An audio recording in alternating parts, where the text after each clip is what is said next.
Salut tout le monde, j'espère que vous allez bien, bienvenue dans cette nouvelle vidéo, j'espère que tout se passe bien pour vous.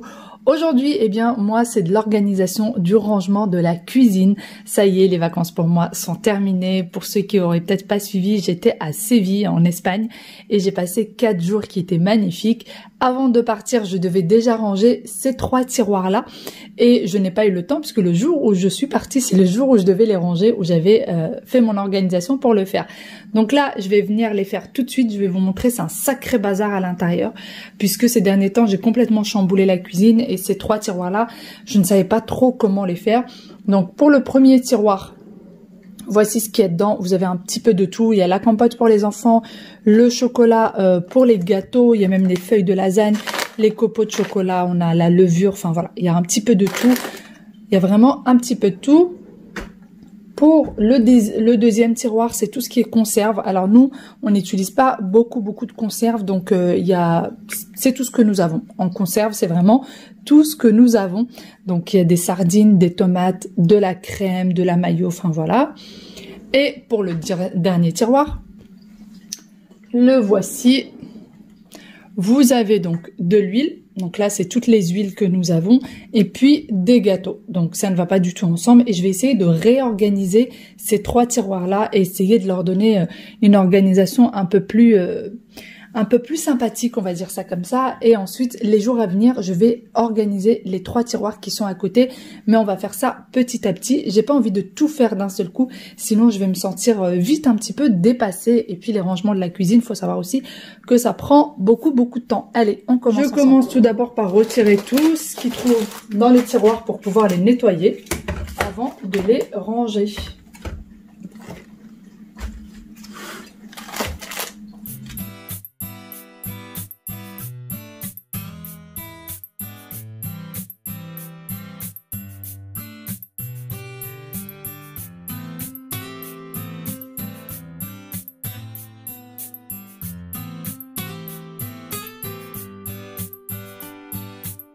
Ça y est, les tiroirs sont donc vidés. Je vais venir les nettoyer avec l'aspi, donc je vais enlever toutes les miettes, etc. Je vais retirer également le tapis antidérapant, le nettoyer et nettoyer le tiroir avant de commencer à tout re-ranger.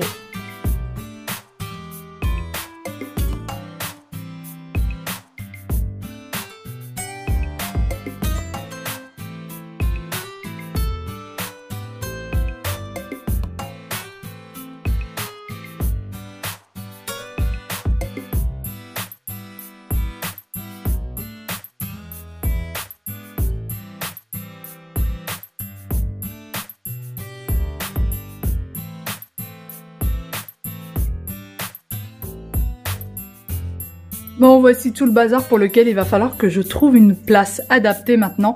D'ailleurs, nous avons pas mal de gâteaux. D'habitude, j'en achète pas autant. Mais vu que là, on partait, on a vu grand. On a voulu prendre des gâteaux avec nous pour les enfants au cas où, dans l'avion, etc. Et lorsqu'on sortait. Et du coup, on en a acheté peut-être un petit peu beaucoup. Donc pour tout ça, il va falloir que je trouve une solution. Je vais vider également le bac dans lequel il y a l'huile pour pouvoir le nettoyer. Et d'ailleurs, dans le bac dans lequel il y a l'huile, je mets toujours un essuie-tout parce que il y a toujours de l'huile qui coule sur les bouteilles, hein, qu'on le veuille ou pas.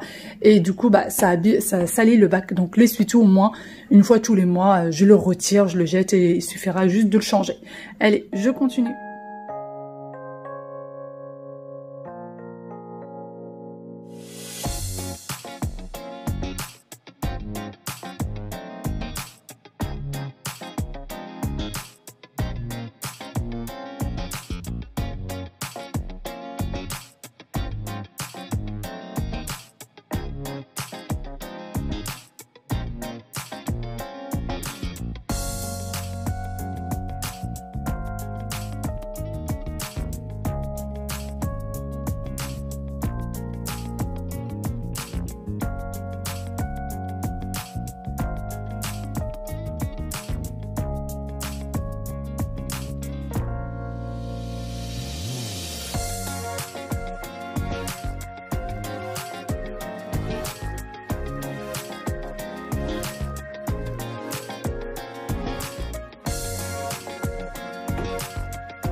ça y est, j'ai terminé du coup le rangement de mes 3 tiroirs. Ça m'a pris quand même une petite heure puisque je n'avais pas d'idée en tête en fait comment je vais faire ou comment je vais les ranger, etc. Vraiment, moi, quand je commence le rangement, en fait, ça vient petit à petit. Je prépare rien à l'avance. Je ne sais pas à l'avance comment est-ce que je vais positionner chaque chose, etc. C'est une Tetris. C'est un peu comme quand je vous montre de la décoration. Sachez que quand je vous montre de la décoration pour le salon ou pour une autre pièce, en fait, je commence avec vous en filmant et petit à petit, les idées arrivent. C'est vraiment toujours comme ça que ça se passe. J'ai jamais une idée précise dans la tête. Je commence et les idées viennent petit à petit. Donc la seule chose que je n'ai pas rangée, donc du coup, c'est les dates. J'avais déjà un paquet qui était ouvert. Je l'ai mis dans une boîte. Celui-ci, il n'est pas encore ouvert. Du coup, je vais le mettre au frais. Sachez que les dates, ça se conserve très très bien au réfrigérateur. Ça se conserve même mieux au réfrigérateur. Du coup, vu que celui-ci est pas ouvert, je vais le mettre au frais. C'est la seule chose. Sinon, j'ai trouvé pas mal de gâteaux qui étaient périmés, etc. Puisque nous, on achète très rarement, en fait, des gâteaux. La plupart du temps, c'est des gâteaux que je fais à la maison. Du coup, eh bien, il y a des gâteaux qui sont là depuis très, très longtemps puisqu'on les a pas mangés. Allez, je commence. Je vous montre les tiroirs un par un. Dans le premier tiroir, donc du coup c'est les gâteaux, hein. Alors ceux-là je ne les ai pas enlevés des paquets tout simplement puisque tous leurs paquets sont comme ça et du coup j'ai peur de pas les reconnaître. Et c'est pas des ceux-là, mon mari les prend de temps en temps puisque vraiment il aime beaucoup ces gâteaux-là. Par contre les pépitos on en prend quasiment jamais, donc j'ai peur de pas les reconnaître et ce n'est pas écrit sur le paquet à l'intérieur ce que c'est, contrairement à là où c'est écrit que c'est des mini BN au chocolat. Sinon, les autres, c'est pas écrit. Donc, voici un petit peu comment je les ai organisés. Je trouve qu'on s'en sort plutôt bien. Et franchement, j'ai réussi à tout caser. En tout cas, tous ceux dont la date était encore dans les temps, on va dire ça comme ça. Donc là, on a les Pipitos, les Kinder Bueno. Ça, c'est vraiment que pour faire les tiramisu, etc. Puisque les enfants, n'en raffolent pas. Vraiment, n'en raffolent pas. Ça, c'est les petits gâteaux préférés de Wael. Ensuite, voilà, on a un petit peu de tout. Là, c'est des BN qu'on avait pris en vacances avec nous. On avait pris du chocolat et de la fraise. Et sur les BN, c'est ça qui est bien. Il y a écrit fraise et il y a écrit quand c'est chocolat. Donc, du coup, j'ai pu les positionner comme ça. Dites-moi ce que vous en pensez. Ensuite, pour le deuxième tiroir, c'est un petit peu de tout, mais surtout de la pâtisserie. Donc là, on a le chocolat qui n'est pas encore ouvert. Et pour tout le chocolat qui était ouvert, donc j'ai séparé le blanc du noir et je les ai mis dans des sachets alimentaires. J'ai vérifié la date au préalable et en fait, les dates sont jusqu'en 2022. Sachant que nous, on fait quand même beaucoup de gâteaux au chocolat. Je leur donne même pas 15 jours, qui seront même plus là déjà. Et donc là, j'ai mis le Nutella qu'on utilise aussi de temps en temps pour les gâteaux. Celui-ci, ça fait très longtemps qu'on l'a. D'ailleurs, je n'ai pas vérifié la date, il faut que je vérifie. Là, j'ai mis tout ce qui était levure chimique, levure de boulangère, l'agar-agar, j'ai mis le colorant alimentaire, le spray, les petits cœurs pour les petits cœurs en sucre pour décorer les gâteaux. J'ai également la levure de boulangère qui est là, donc tout ce qui est levure, je l'ai mise là. Là, j'ai aussi de la levure, c'est de la levure sans gluten que je garde quand même. Bon, la date n'est pas expirée, donc je la garde. Là, c'est les petits bonbons que les enfants ont lorsqu'il y a un anniversaire à l'école. Ils ont le droit à un sachet de bonbons à chaque fois. Et du coup, en fait, alors, je tiens d'ailleurs à préciser, quelques-unes d'entre vous m'ont déjà dit, mais les gâteaux, les bonbons, etc. sont à portée de main des enfants, donc ils vont se servir, etc. et que c'est pas bon. Non, les miens savent très très très très bien qu'ils n'ont pas le droit de se servir sans demander la permission. Et ils savent très bien que les bonbons et les gâteaux, c'est que pour les goûter. Donc en fait, ils y pensent même pas. Ils ont l'habitude depuis tout petit. Du coup, ils ne pensent même pas dans la journée à venir ouvrir un tiroir pour prendre un gâteau ou quoi que ce soit. Et même lors du goûter, ils demandent à ce qu'on leur donne un goûter. Ils disent qu'ils ont faim et c'est nous qui les servons. Et ça a toujours été comme ça. On n'a jamais, mais vraiment jamais eu de soucis avec les enfants. On les a jamais trouvés dans un tiroir en train de manger ni quoi que ce soit. Voilà, j'aurais répondu. Là, du coup, c'est les dates qui étaient ouvertes. Donc, je les ai mis dans un petit bocal comme ça en verre. Celui-ci vient de chez Ikea. C'est le même que celui des tiroirs que je vous ai rangé dernièrement. Les pépites de chocolat. Là, j'ai des pruneaux. J'ai mis les croustillants. Alors, nous, on n'achète pas beaucoup de conserves. Du coup, je ne sais jamais où mettre ces petites choses-là. Donc, je les ai posées là avec les feuilles de lasagne puisqu'il y avait de la place dans le tiroir. Du coup, j'ai fait comme ceci. Je trouve que c'est plutôt pas mal. Ensuite, dernier tiroir. J'ai remis en fait tout ce qui est conserve, l'huile, etc. En fait, j'ai essayé de ranger les choses vraiment par thème. dans les tiroirs, j'ai essayé vraiment de faire par thème au maximum. Donc là, j'ai toutes les huiles. Alors tout ça, les trois là, c'est de l'huile d'olive. Puisque l'huile d'olive, nous, on cuisine avec. Donc du coup, ça part très très vite. Et on a toujours besoin d'avoir 1 ou 2 bouteilles en réserve, puisqu'on fait les courses au mois. Et là, j'ai de l'huile de friture, de l'huile de tournesol. C'est vraiment que pour les gâteaux. On les utilise que pour les gâteaux, dans les gâteaux où il faut de l'huile. Là, les tomates, le coulis de tomate, pardon. Les petites carottes en conserve, les sardines, ça c'est comme je vous ai dit la dernière fois, c'est vraiment pour les moments où on ne sait pas trop quoi manger. Ben, on ouvre une boîte de sardines, on prend quelques olives, une petite salade de tomates et ça passe très très bien. Là du coup, j'ai le thon. La petite boîte de maïs qui reste, de la mayo. Là, c'est des anchois que mon papa m'achète en gros comme ça. Parfois, il fait des courses en gros. Et du coup, mon mari raffole des anchois. Et à chaque fois que mon père achète des anchois, il pense toujours à lui. Il lui ramène toujours des anchois. Voilà. Là, c'est les compotes du coup des enfants qu'on ne met pas au frais parce qu'il n'y a pas besoin de les mettre au frais. Et les miens, ils ont vraiment l'habitude de les manger à température ambiante. Du coup, quand elles sont fraîches, ils n'aiment pas ça.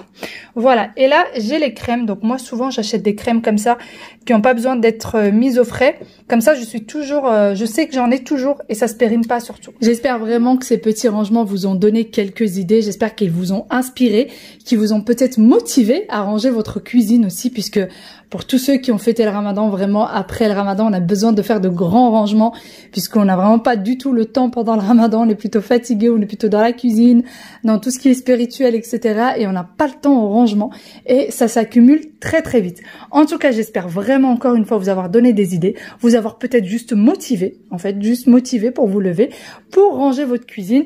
Sur ce, je vous fais de très très gros bisous et je vous dis à demain dans une nouvelle vidéo.